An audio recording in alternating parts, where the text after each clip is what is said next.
To watch this one? Yes. Came away with this impression. Well, as you said, it was very wet ground. This was a first try record, but this was a funny game. It was 33-9, and you'd say it was a very convincing performance by Parramatta, and you would have to agree because it was a 7-1 try, so that's convincing enough. But when you analyse and sit down and analyse the game, after 10 minutes of play, there was no score on the board. After a further another 15 minutes, we saw a scoreline of 20-2, and the game was virtually wrapped up in that period. And in that period, there was a lot of chances that come Parramatta's way, and good sides make their own way, and they certainly did. There's no doubt about it. There were many times, though, Penrith had broken their defence, really, and thrown some stupid passes, some terrible passes. But Parramatta must be congratulated on the day, the way they played as a team. Well, there were 4 intercepts, weren't there? Oh, 4 intercepts, yes. Well, as I say, on the attack. Penrith, there's one again. Here's Kenny. Now, who would you want to give Kenny a start and try to catch him? Had a great match, but the man of the match, of course, outstanding game. I don't know if he keeps it up, Frank Stanton. Mick Crown, he's a magnificent player. Superlatives you can't flow out of your mouth quick enough. 3 tries and 6 goals. How many 21 attempts? points. How many attempts? 6 out of 7. 6 out of 7. What happened to the last one? They kicked it from the touchline too, about 3 of them. Magnificent kicks. But great play by Parramatta. Here's a chance. They picked the chances up, Parramatta, whereas the other side just let them go through. Look at the backing up down the middle, though, just the same. Yes, this is Cronin down the middle. Oh. Good play. Falls down here. Just tackle with it. Doesn't look like with a football, does it?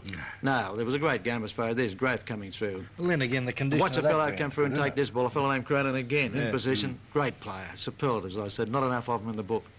Kicking goals. It was a Cronin day. And Kenny played well. I thought their second row was sharp, and Muglin had great games. And here's a little fella. This is the try after half-time that 20-2 put them back in the game. We thought it kicked the goal, made it 20-7. A further penalty later on at 20-9, but that was the finish of Penrith for the afternoon, and Parramatta came back with another 2 or 3 tries later on. Here's the opportunity. Thanks very much. And who is it again? Mick Cronin again. That's Brad Izzard, who up to this match had all the plaudits placed on him. I'm sure he's got football ability, but he's certainly come back to earth on that afternoon. There's no doubt about it. Well, I don't think you're preaching to the converted when you talk to Frank Stanton about Mick Cronin. You've had him as an Australian coach. As I say, there's not enough superlatives about him. He's a magnificent player. Great player and a great team player. And there's another intercept. Oh, bless my soul. Kenny again. You can't give him a start. He can't run, though, can he? Unfortunately, he gets in the clear and he just can't do anything with it. He must be pleased to be playing alongside a Cronin too. It'd be a lovely sensation, wouldn't it? Mick Cronin's a perfect example for a young bloke to model himself on. Yeah. In all ways. Were they that good or were Penrith that bad? Well, no, I don't think Penrith were that bad. They made some stupid passing errors. They looked good. It's ill behaves a senior player like Bob O'Reilly to be treated in this parlous fashion.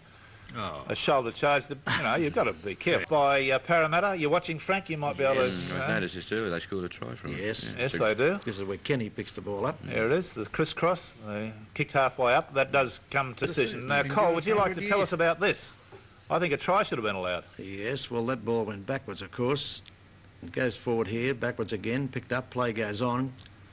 Izzard was away, and the referee brought it back there. He's lost the ball. See, obviously the referee had thought at this stage